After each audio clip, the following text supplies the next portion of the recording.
So this will be step 3. And in step 3, we are going to go now to the user model to make some changes in the user model.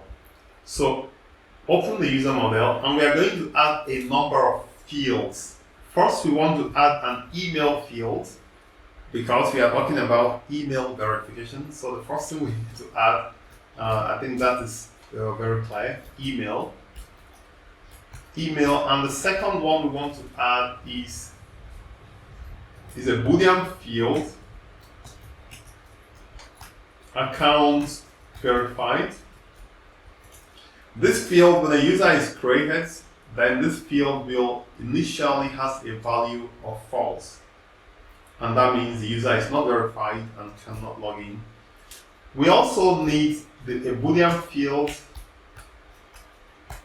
to check if login is disabled, and this happens when the user tries to log in several times.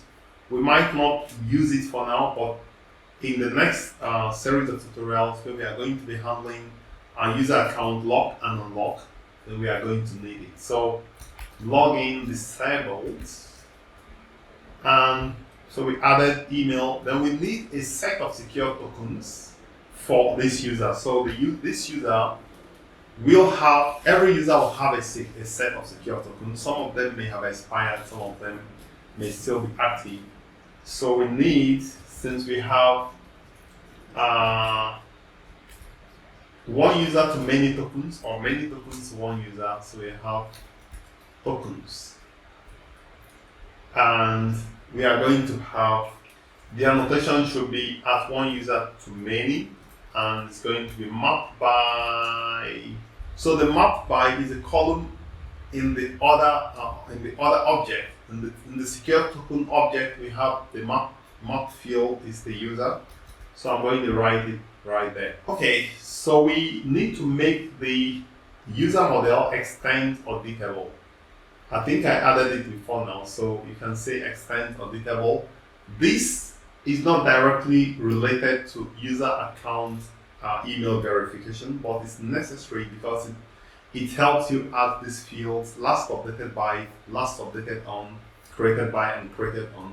So this updating field is added for you for free when you extend auditable.